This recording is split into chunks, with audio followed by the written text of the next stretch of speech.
Sir Nicholas Carew was a survivor who navigated the treacherous waters of the Henrician court with remarkable agility, even weathering the downfall of his own cousin, Anne Boleyn.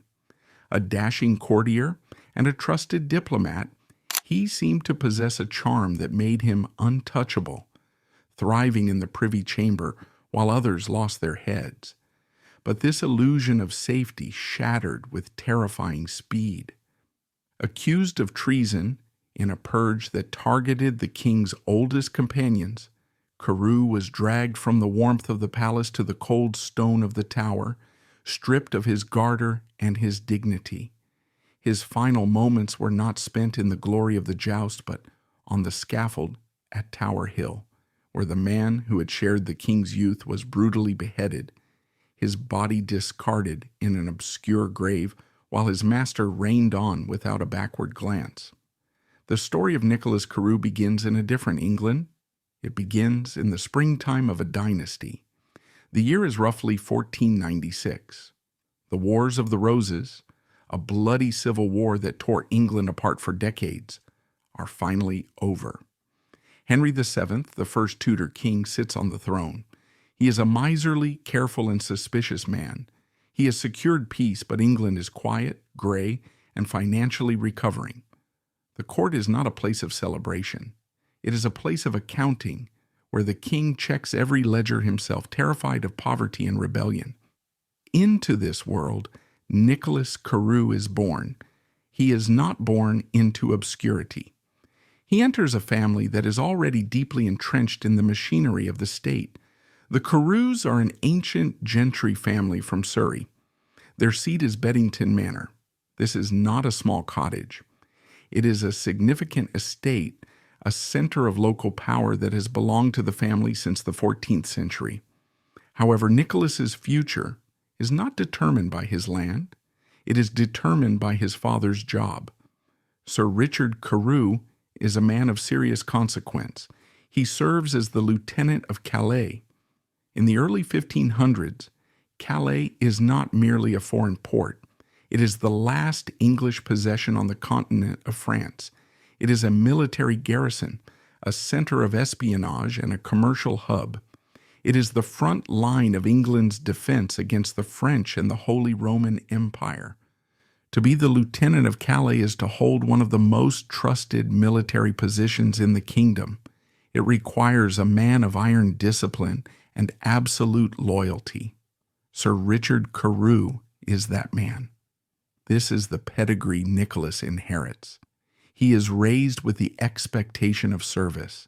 He is raised to understand that loyalty to the crown is the only currency that matters.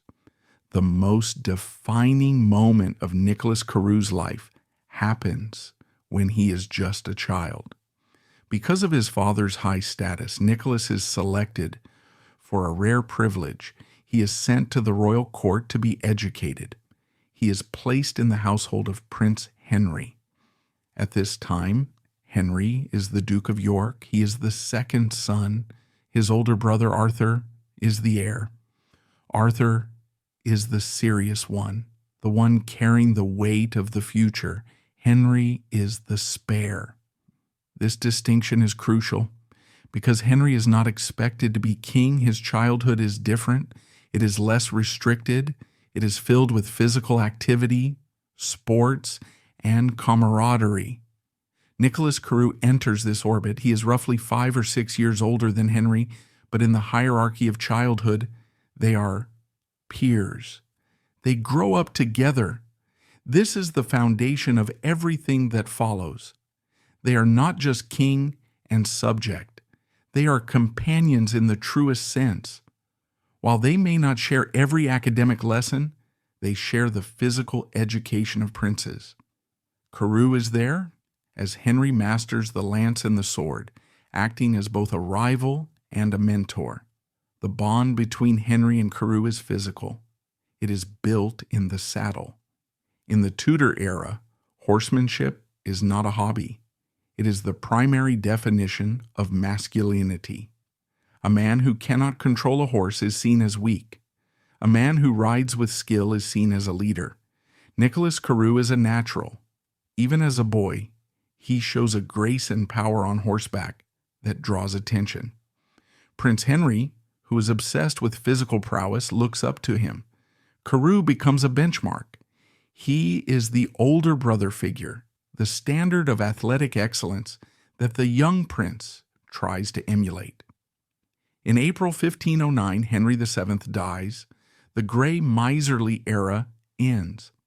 Prince Henry ascends the throne as Henry VIII. He is 17 years old. He is 6'2", athletic, handsome, and incredibly wealthy. The atmosphere in England changes overnight. It is comparable to the cultural shift of the 1960s in the 20th century. The old men of the council, advisors like Bishop Fox and Archbishop Warham, want to continue the cautious policies of the old king. They want peace. They want fiscal responsibility. Henry VIII wants none of that. He wants glory. He wants war. He wants parties. And he does not want to listen to old men in clerical robes. He wants his friends. Before he was a courtier in velvet. However, Carew had to prove himself in steel. In 1513, Henry VIII launched his first great invasion of France, and Nicholas Carew was right there in the mud and blood of the campaign.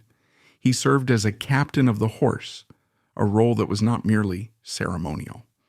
At the siege of Tournai, he witnessed the brutal reality of 16th century warfare, the cannon fire, the trench digging, and the chaotic cavalry charges.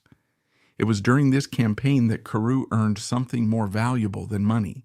He earned the king's respect as a warrior. Henry VIII despised cowardice above all else. By charging into battle, Carew proved that his horsemanship was not just a circus trick for the jousting lists, but a lethal skill applicable to war. This experience forged a bond of camaraderie between them that could only exist between men who had seen the elephant of war together. When they returned to England, Carew wasn't just a childhood friend anymore. He was a veteran. This is the moment Nicholas Carew steps out of the background. He is now in his early 20s. He is handsome, wealthy, and supremely confident. He is immediately integrated into the king's inner circle.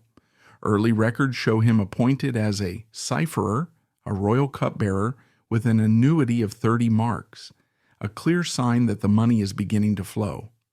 The structure of the court begins to change.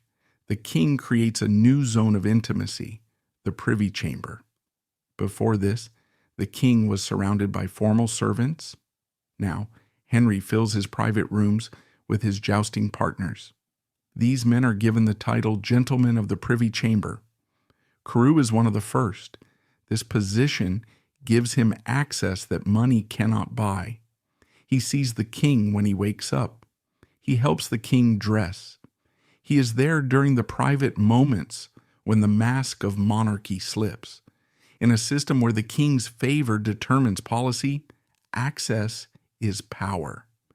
Carew is no longer just a friend. He is a gatekeeper. By the late 1510s, a distinct group has formed around the king. Historians call them the minions. At the time, they were often referred to with the French term minion. The term implies a favorite, a darling, or a pet. It carries a sexual undertone, though there is no evidence of physical homosexuality. The intimacy is homosocial. It is a bond of brotherhood, sweat, and shared excess. The core group consists of Nicholas Carew, Francis Bryan, Edward Neville, and Henry Guilford. These men are the gilded youth of the Tudor court, aristocratic libertines who treat the palace as their personal playground. They are loud, they are arrogant, they are untouchable. Their behavior is modeled on the French court. In 1514 and roughly 1517, several of these young men traveled to France. They saw the court of Francis I. The French court was looser, more fashionable, and more dangerous than the English court.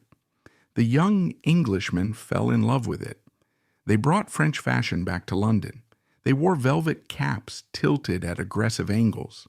They wore doublets cut low to show off their chests. They spoke a mix of English and French. They gambled astronomical sums of money on cards and dice. They rode through the streets of London, throwing eggs and stones at the King's Guard for sport, secure in the knowledge that no one would dare arrest them. Nicholas Carew is at the center of this. He is the ultimate courtier. He is charming, but he has a hard edge. He is known for his skill in the lists, the jousting tournament. Jousting is the spectator sport of the era. It is a spectacle that combines the mass hysteria of a modern sporting final with the raw, bone-breaking violence of gladiatorial combat. It is violent and expensive. Henry VIII is obsessed with it. He needs opponents who are skilled enough to give him a good fight, but loyal enough not to kill him. This is a difficult balance. If you let the king win too easily, you insult him. If you hit him too hard, you commit treason. Carew masters this balance. He and the king often ride as a team. They dress in identical armor. They call themselves Coeur Loyal and Valiant Desire. This public display conveys a clear message to the court. Nicholas Carew is the king's other half. To attack Carew is to attack the king. While Carew and his friends are partying, the government is being run by Thomas Wolsey.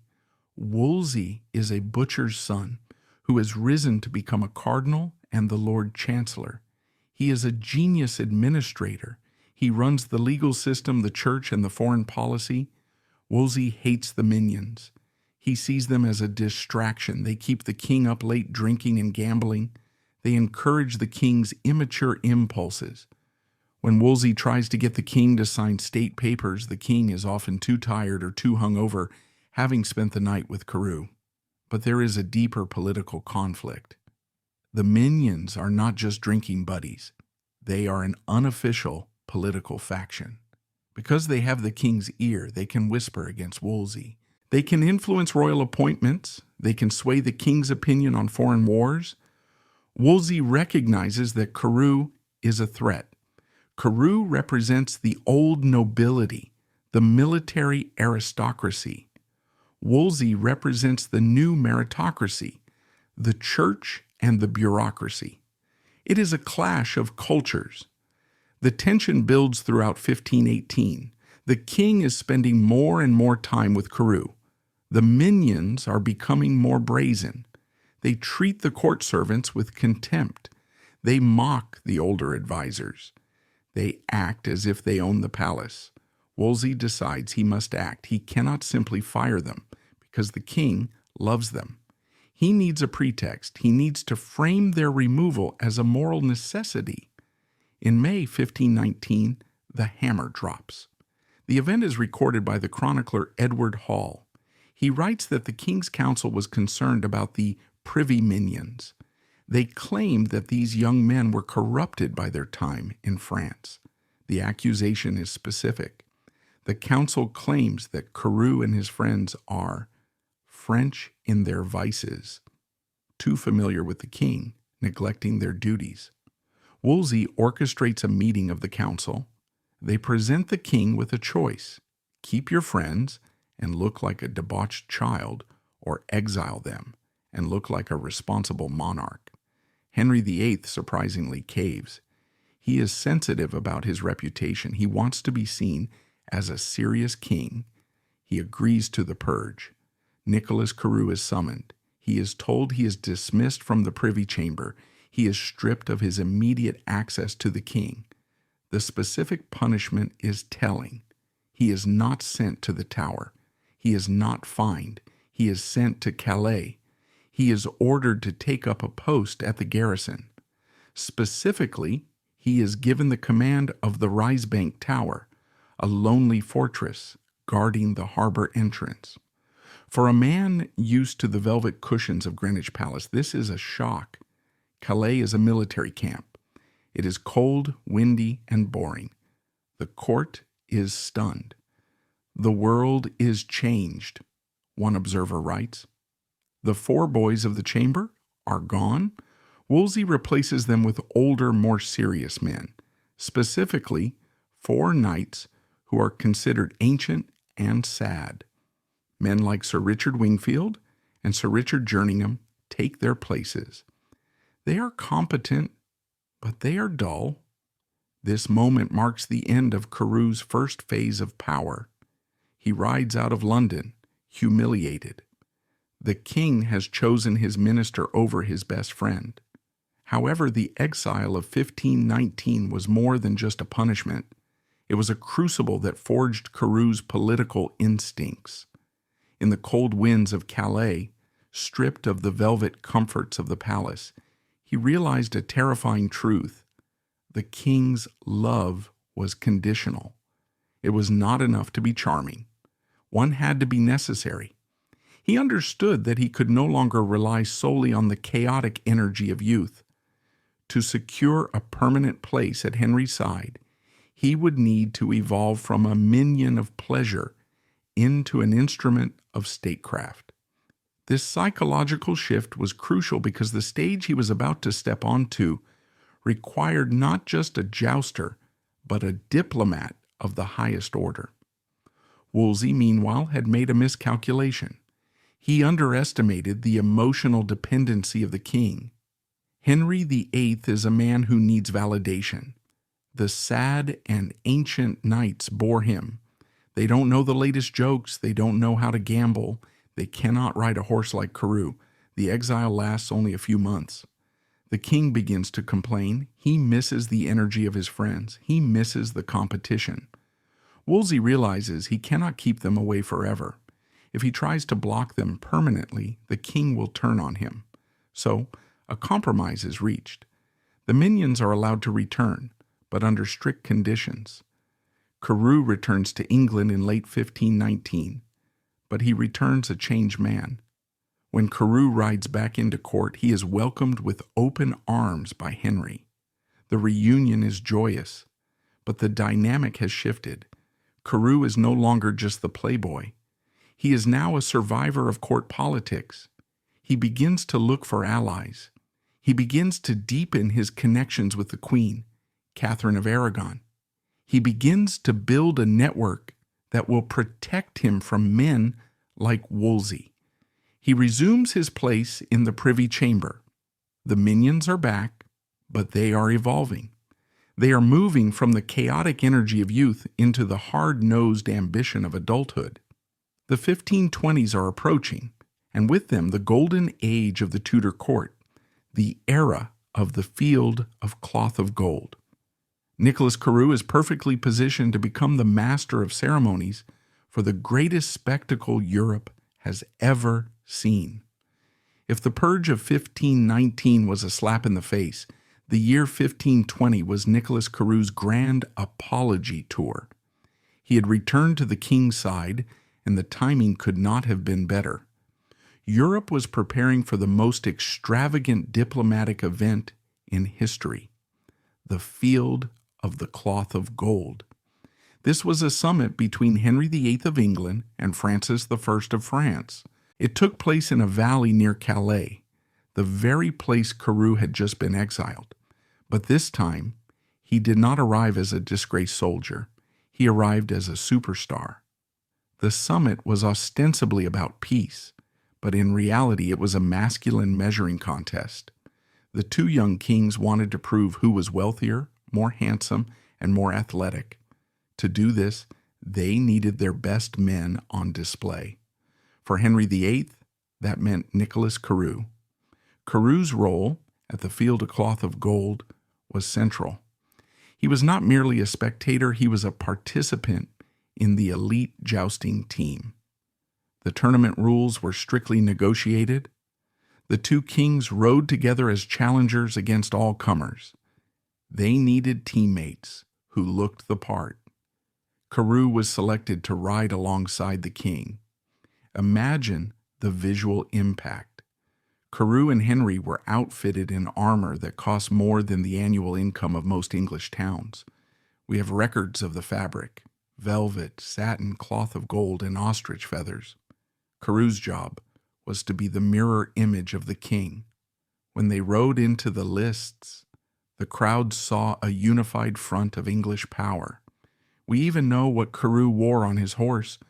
Records show his steed was draped in white damask, embroidered with a strange poetic symbol, a prison cell with a man looking out of the grate. Underneath, a motto was stitched in French: "In prison, I am at liberty, and at liberty, I am in prison." It was a clever, cynical nod to his recent exile and his return to the golden cage of the court. It was here that Carew formed a genuine rapport with the French king Francis I. Francis was a man very much like Henry, obsessed with art, women, and war. He took an immediate liking to Carew. While other English diplomats were stiff and suspicious, Carew spoke French fluently and understood the relaxed, flirtatious culture of the French court.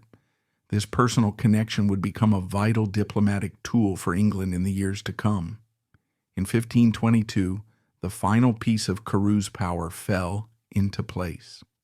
Sir Henry Guilford resigned the post of Master of the Horse, and Henry VIII immediately gave it to Nicholas Carew.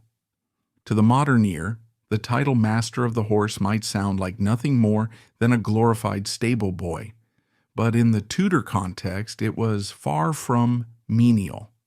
It stood as one of the three great offices of the royal household, ranking alongside the Lord Chamberlain and the Lord Steward. Far from merely tending to animals, this was a position of immense logistical, military, and symbolic power. Carew effectively became the supreme commander of the king's entire logistical network, a role requiring the administrative capacity of a general. The royal court was not a static entity. It moved constantly to escape outbreaks of the plague and to allow for the cleaning of the palaces. Moving the court was a massive undertaking involving thousands of people and wagons, and Carew controlled the horses that made this mobility possible. He managed the entire life cycle of the royal stud, including purchase, breeding, and training, and oversaw a massive budget. If anyone desired a horse from the king's stables, they had to go through Carew. The scale of this operation was staggering. Carew was responsible for the Royal Mews at Charing Cross, a massive complex that housed the king's most prized possessions, but his duties extended far beyond London. He was effectively the king's chief purchasing officer for biological weaponry. Carew organized complex importation networks, sending agents to Italy, Spain, and Flanders to secure the finest blood stock. He was looking for the famous Neapolitan coursers, horses known for their aggression and strength, and the agile Spanish jennets for lighter skirmishing. Correspondence from this period shows Carew obsessing over the health, diet, and training of these animals with the scrutiny of a modern team manager. He knew that if a horse stumbled while the king was riding, it wouldn't be the horse that was blamed. It would be the master. In terms of military power, the cavalry served as the shock troops of the 16th century army. By controlling the war horses, Carew essentially controlled the tip of the spear regarding England's military capability. He bore the responsibility of ensuring that the great horses, or destriers, massive animals capable of carrying a man in full plate armor, were combat ready at a moment's notice. Perhaps the most critical aspect was the power of touch. The master of the horse held a specific physical duty. He was the only man permitted to help the king mount and dismount his horse. One must consider the intimacy of this act.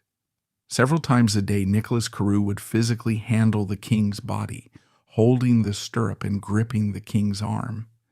In a world where the king was viewed as becoming semi-divine, touching him was a privilege strictly reserved for the chosen few. This ritual reinforced their bond every single day, serving as a public demonstration that Carew was the king's prop, the very man who held Henry up. Throughout the mid-1520s, Henry VIII utilized Carew's charm as a weapon. Whenever relations with France became tricky, Henry didn't send a boring bishop. He sent Nicholas. In 1524 and 1527, Carew was sent on special embassies to Paris. The instructions given to him reveal the high level of trust Henry placed in him. He wasn't just there to deliver papers. He was there to leverage his friendship with Francis I. In 1527 specifically, Carew was entrusted with the delicate task of investing Francis I with the Order of the Garter.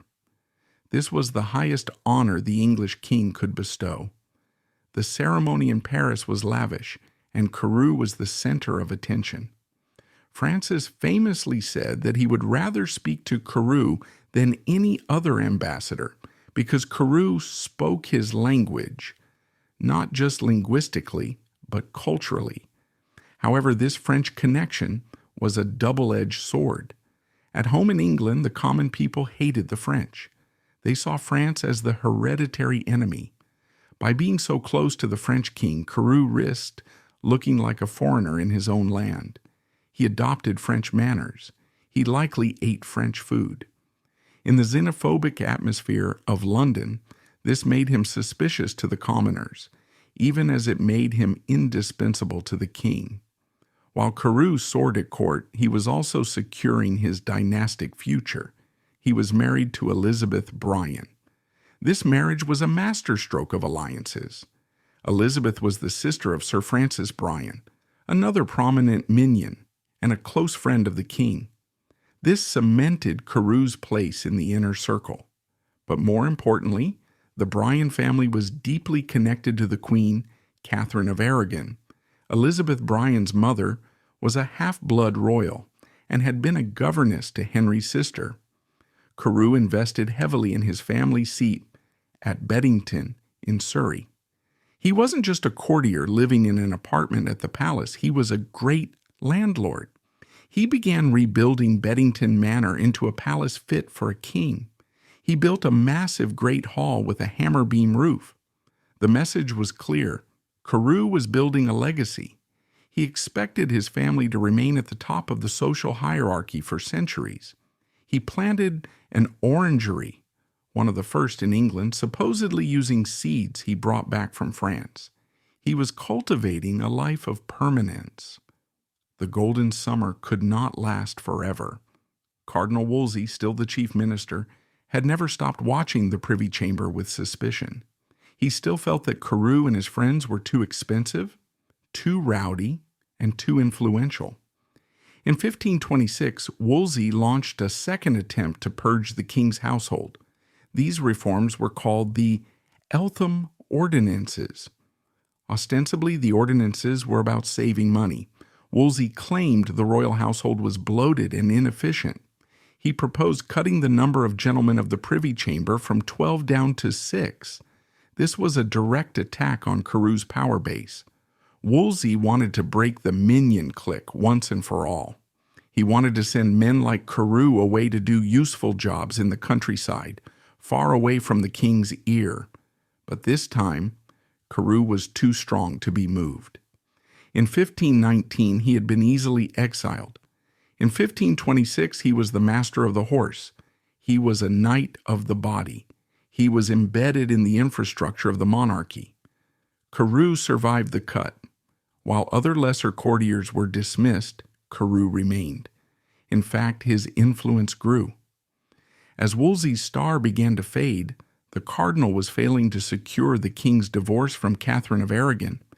The king began to rely more on the men he trusted personally. However, the pageantry of the jousting yard could not distract from the crisis brewing in the king's heart. As the 1520s faded, so did the unity of the court. The arrival of Anne Boleyn shattered the brotherhood of the Privy Chamber, forcing every man to choose a side. For Carew, the era of easy victories was over. He was now entering a cold war, where his oldest friend was becoming his most dangerous liability.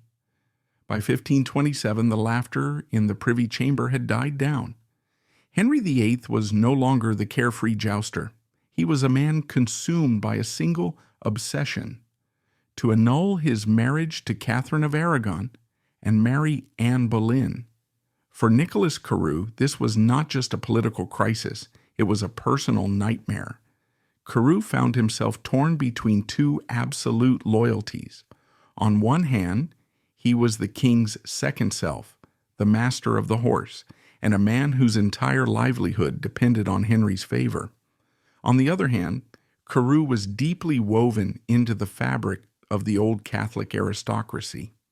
His wife, Elizabeth, had been raised in Queen Catherine's household. His friends, his family, and his conscience were all firmly on the side of the discarded queen. While other courtiers like Thomas Cromwell or Thomas Cranmer rose by facilitating the king's new desires, Carew adopted a strategy of passive resistance. He did not storm out of the court. He did not resign. He stayed right at the king's elbow, performing his duties with stony perfection. But beneath the surface, he was becoming the leader of the opposition. Why did Carew hate Anne Boleyn so much? It wasn't just loyalty to Catherine. It was a clash of cultures.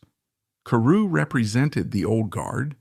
He believed in ancient lineages, the established church, and the traditional hierarchy. To him, Anne Boleyn was a chaotic element.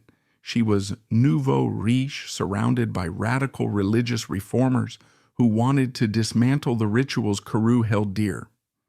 Furthermore, Anne was notoriously arrogant. She did not defer to the old ducal families. She mocked them. For a man like Carew, who prided himself on dignity and status, Anne's influence over the king was humiliating.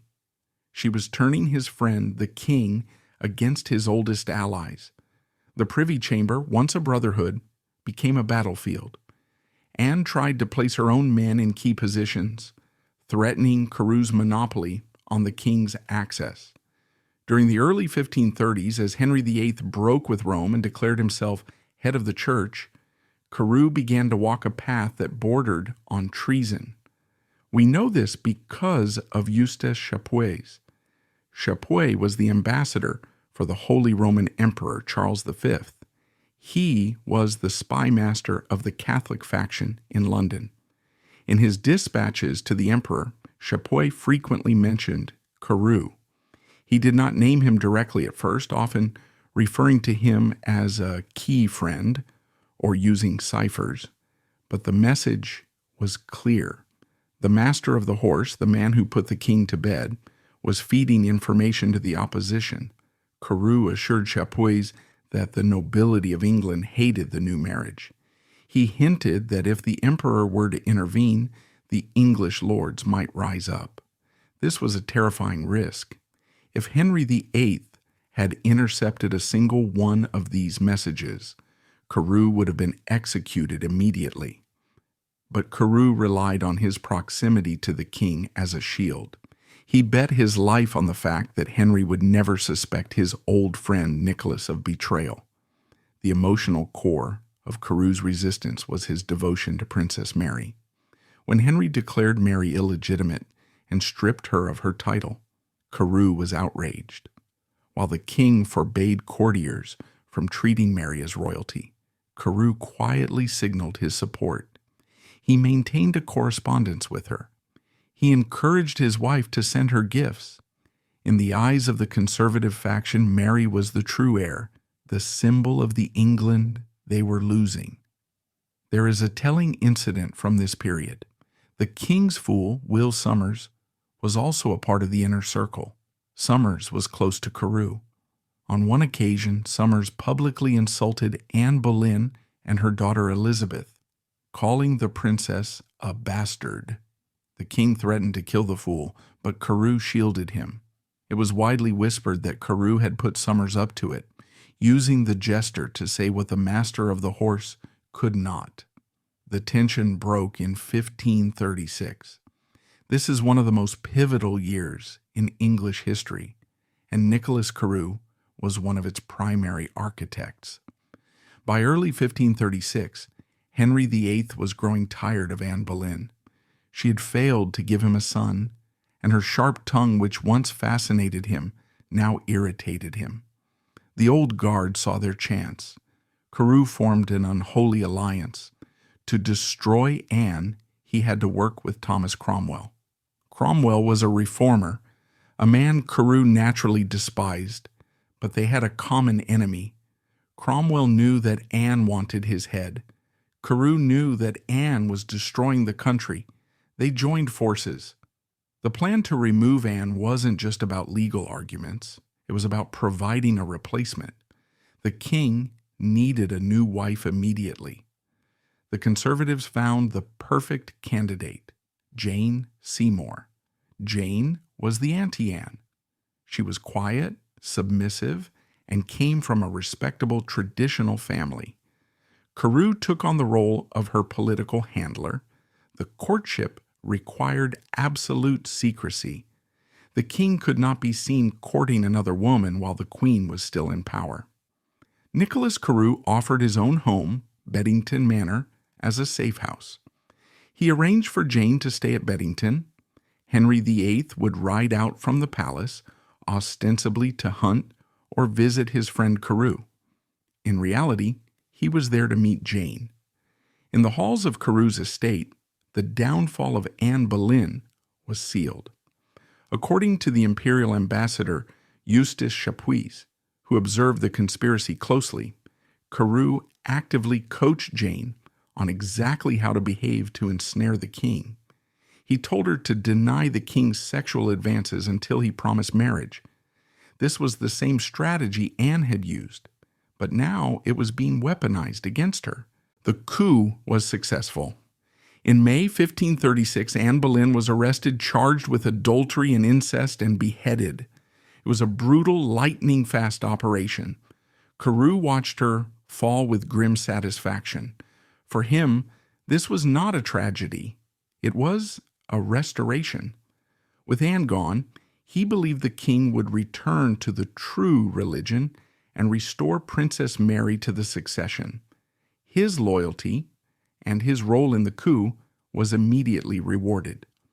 On St. George's Day in 1536, just weeks before Anne's death, a vacancy opened in the Order of the Garter. This was the highest order of chivalry in England. There were only 24 knights of the Garter at any one time. The king chose Nicholas Carew. This was the pinnacle of his life. He was given the garter meant for a prince. He was formally installed at Windsor Castle. He wore the blue velvet mantle. He strapped the garter to his leg. To the outside world, Carew was untouchable. He had survived the purge of the minions. He had survived the wrath of Wolsey. And he had survived the reign of Anne Boleyn. He was now the senior statesman of the court, the king's oldest friend, and the man who had helped give the king his new beloved wife, Jane Seymour. However, Carew made a fatal miscalculation. He thought that by removing Anne, he had won the war. He thought Cromwell was just a tool he could discard. He was wrong. Cromwell was now the most powerful politician in Europe, and Cromwell had noticed something during the coup. Carew was dangerous. Carew had the power to organize the nobility. Carew had the power to manipulate the king's love life. Furthermore, the religious restoration Carew hoped for did not happen. Henry VIII then did not return to Rome. He kept the church lands. He kept the supreme power. The monasteries continued to be dissolved. Carew grew bitter. He had helped kill a queen to save the old world, but the new world kept coming. The laughter in the Privy Chamber was gone forever. The king's leg was beginning to ulcerate. The pain was making Henry vicious, and Nicholas Carew, confident in his garter and his long service, began to let his guard down. He began to speak too freely. He began to think he was safe. He did not know it, but the Bowls incident, the moment that would end his life, was just around the corner. Carew had played the Game of Thrones and won, deposing a queen and installing a successor of his choosing. But in the Tudor court, victory was often more dangerous than defeat because it bred complacency. While Carew basked in the glow of his new garter ribbon, Believing the storm had passed, the king was descending into a physical and mental darkness that would make the previous years look tame by comparison. The second self was about to find out that the king no longer needed a mirror. He needed a scapegoat. The year 1537 should have been a time of peace for Nicholas Carew. He was a Knight of the Garter. The woman he had helped place on the throne, Jane Seymour, had finally done the impossible. She gave birth to a healthy son, Prince Edward. The succession was secure. The Boleyn faction was dead. But the victory was hollow. 12 days after the birth, Queen Jane died of puerperal fever. Her death shattered Henry VIII. He went into deep mourning, wearing black for months. The festive atmosphere of the court evaporated. The king withdrew into himself, and his physical health began a catastrophic decline. The athletic injury from his jousting days, a bad fall in 1536, had turned into a chronic ulcerated wound on his leg. By 1538, the king was in constant, agonizing pain. The pain made him paranoid. It made him erratic. The man Carew had known, the jovial companion who loved a joke, was replaced by a brooding, dangerous invalid who saw threats in every shadow. While the king grieved, his chief minister, Thomas Cromwell, was working. Cromwell knew that his position was precarious. The old nobility, led by the Duke of Norfolk and the Marquis of Exeter, despised him. They saw Cromwell as a low-born blacksmith's son who had stolen the king's ear. Cromwell realized that he had to strike first. He needed to fabricate a conspiracy that would allow him to wipe out the conservative leadership in one blow. He found his narrative in the White Rose. The White Rose referred to the old House of York. The Marquis of Exeter was the king's cousin. He had a legitimate claim to the throne. Another family, the Poles, also had royal blood. Cromwell began to construct a case that these families were plotting with foreign powers to depose Henry and place Exeter on the throne. Nicholas Carew was not a claimant to the throne. He had no royal blood. But he was guilty of something else. He was Exeter's best friend. They were inseparable. They hunted together. They dined together. And fatally, they complained together. Carew was the bridge between the king's inner sanctum and the traitorous Yorkist faction. History often turns on small, seemingly insignificant moments. For Nicholas Carew, the end began not with a battle, but with a game of bowls. The specific date is lost, but the event took place in the momentous year of 1538. The king and Carew were playing bowls, a lawn game similar to modern bocce, at Greenwich or Hampton Court. It was a game they had played 1,000 times. In the past, their matches were filled with banter. They would insult each other, laugh, and place heavy bets. But on this day, the dynamic had changed. The king was likely in pain. Carew, perhaps arrogant from his high status or frustrated by the king's dark mood, forgot himself. A dispute arose over a point. The king claimed the shot. Carew disagreed. The argument escalated. Then Carew made the mistake of a lifetime. He did not bow. He did not apologize. Instead, he made a snarky remark. Some sources suggest he openly sulked or used a tone of voice that implied the king was cheating. Henry VIII snapped. The years of friendship, the childhood memories, the loyalty, it all vanished in a flash of red rage. To the king, this was not a dispute between friends. It was a subject defying his sovereign. Henry shouted at Carew. He banished him from the court on the spot. Carew likely thought this was temporary. He had been exiled before and had returned. He rode home to Beddington, expecting to wait out the king's temper for a few weeks. He did not know that he had just handed Thomas Cromwell the weapon he needed. With Carew absent from court, Cromwell moved. He went to the king and whispered that Carew's rudeness was not just bad manners. It was a symptom of a deeper treason. He connected Carew to the Marquis of Exeter. Cromwell's agents arrested the Marquis of Exeter and Lord Montague. In November 1538, They were taken to the Tower. Under interrogation and likely torture, witnesses began to name names. The investigation, led by Cromwell, was forensic and ruthless. The interrogators focused on a specific damning piece of evidence: the destruction of documents. Lord Montague, another accused conspirator, broke under pressure and revealed that Carew had been frantically burning letters at Beddington Manor. Why would an innocent man burn his mail? Furthermore, the Crown uncovered evidence of secret meetings held in the garden of Sir Geoffrey Pole. Witnesses claimed that Carew had met with the Marquis of Exeter in clandestine locations, far from the prying eyes of the court, to discuss the changing of the world, a euphemism for a regime change. These weren't just grumbles about policy. In the eyes of the law, this was a shadow government in waiting. The final nail in the coffin came when it was revealed that Carew had been possessed of a cipher, a secret code used to communicate with the exiled Catholics. For a man serving in the king's private chamber to hold a secret code was indefensible. They didn't accuse Carew of planning to kill the king. They accused him of correspondence. They claimed that Carew had been sending secret letters to Exeter, warning him of the king's moods. They claimed Carew had been the eyes and ears of the conspiracy inside the king's bedroom. The smoking gun was a conversation reported by a witness. Carew had allegedly spoken about the king's cruelty. He had said, "I marvel greatly that the indictment against the Marquis was so secretly handled, for I have never seen the like." In the 21st century, criticizing a legal process is a right. In 1538, suggesting the king's justice was flawed was high treason. It implied the king was a tyrant. On December 31st, 1538, New Year's Eve, Carew was arrested.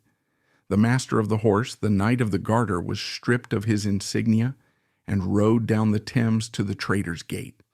The trial took place on February 14th, 1539. It was Valentine's Day.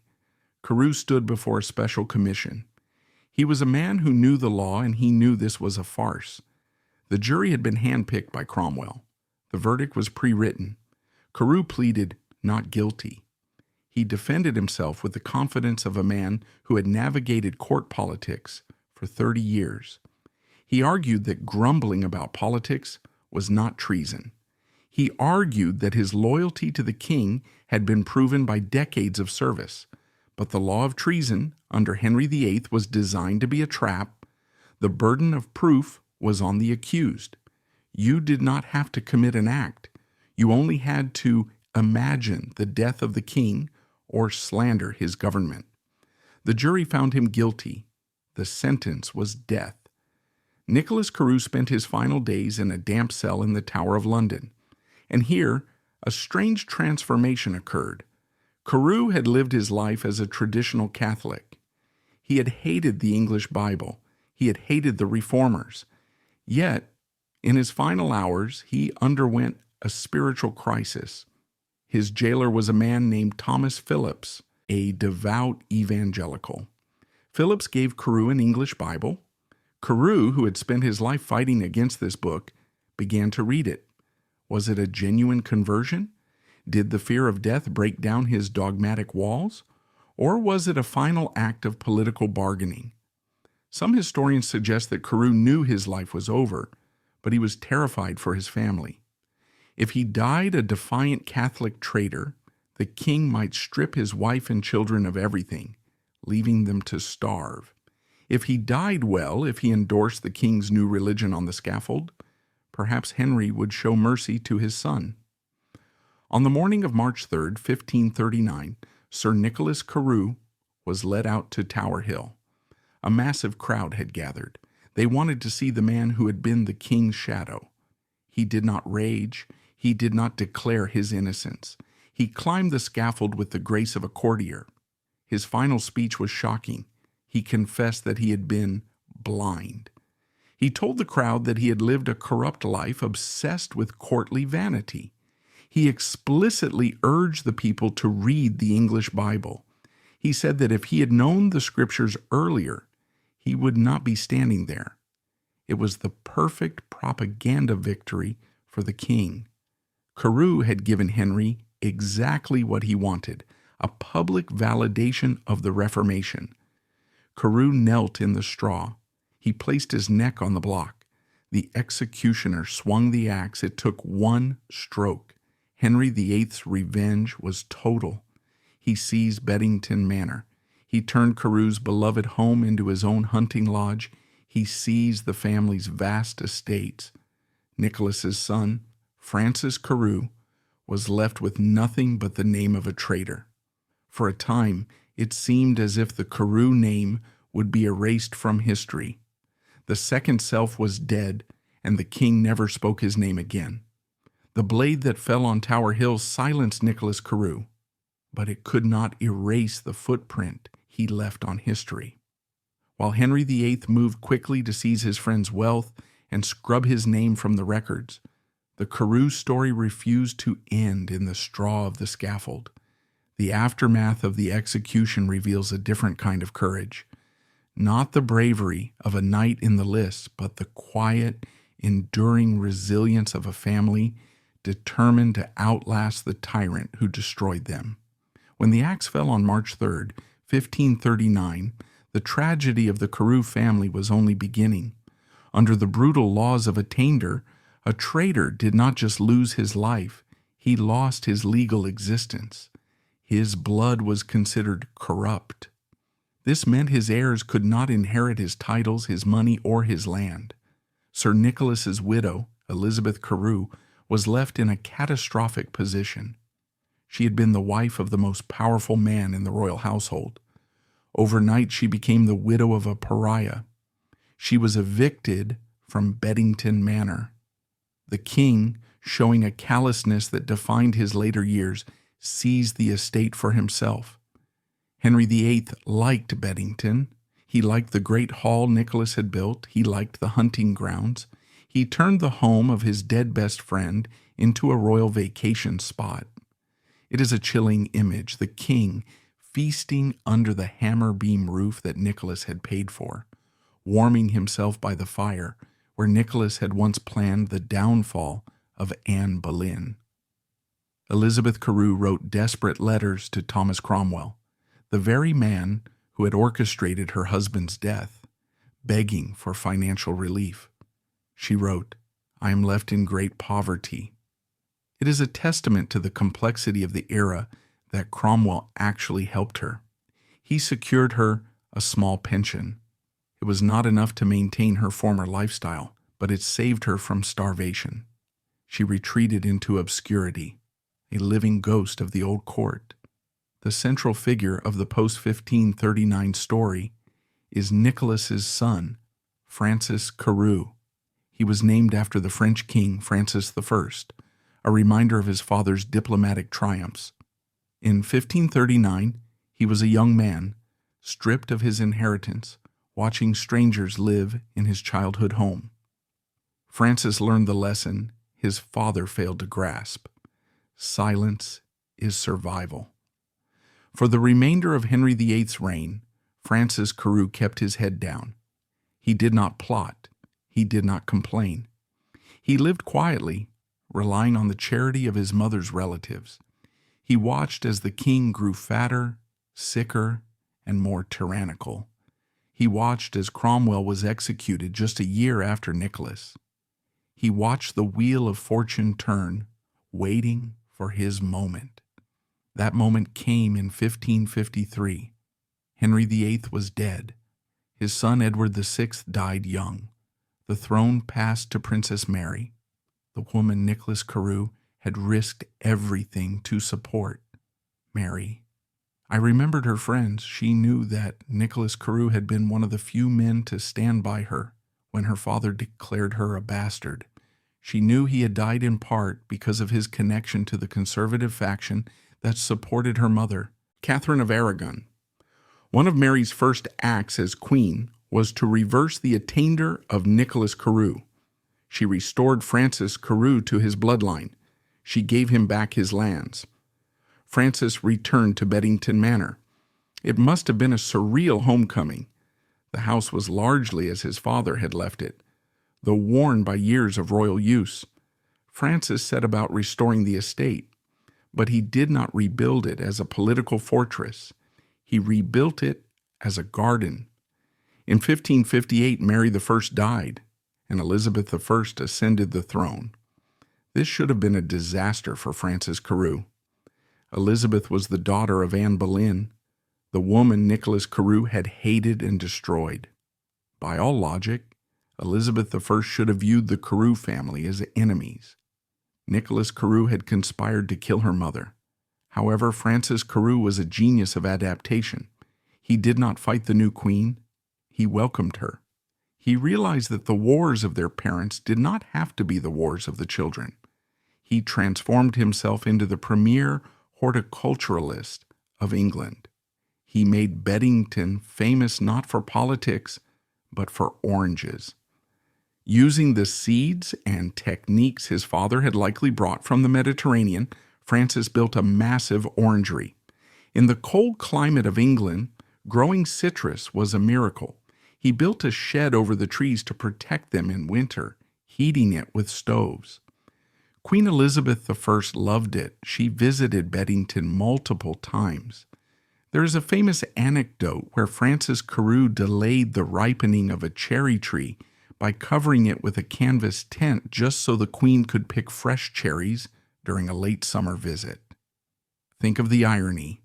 The son of the man who killed Anne Boleyn was now feeding cherries to Anne Boleyn's daughter. It was the ultimate act of reconciliation. It signaled that the trauma of the Henry VIII era was finally healing. Francis Carew died in his bed, an old man, respected and wealthy, a feat his father never achieved. To truly understand Sir Nicholas Carew, we must look at the painting that hangs today in the collection of the Duke of Buccleuch. It was painted by Hans Holbein the Younger, the master of Tudor realism. The portrait depicts Nicholas at the height of his power. He is wearing armor, signaling his role as a warrior. He looks confident, his gaze direct. But there is a detail that haunts art historians. In his hand he holds a lance, but the lance is broken. In the visual language of the 16th century, a broken lance usually symbolized a tournament victory. You have hit your opponent so hard that your spear shattered. It was a trophy. But in the context of Carew's life, the symbol takes on a darker meaning. Holbein had a habit of hiding psychological truths in his art. The broken lance becomes a metaphor for Carew's career. He was the second self of the king, the perfect knight, but he was broken by the very system he served. The lance is useless. It cannot fight. It is a reminder that no matter how strong the wood or how sharp the steel, everything breaks under the pressure of a tyrant's will. The life of Sir Nicholas Carew is more than just a biography. It is a case study in the pathology of absolute power. Carew spent 30 years building a fortress of friendship. He believed that the rules of the court did not apply to him because he and Henry were boys. He believed that shared sweat, shared secrets, and shared laughter created a bond that politics could not sever. He was wrong. Henry VIII was not capable of friendship in the human sense. To Henry, people were functions. Wolsey was the administrator. Cromwell was the enforcer. Carew was the companion. When the companion stopped being fun, when he became heavy, opinionated, or critical, he ceased to function. And when a tool stops working, you discard it. Carew's tragedy was that he forgot he was an employee. He thought he was a partner. The moment on the bowling green was not a random accident.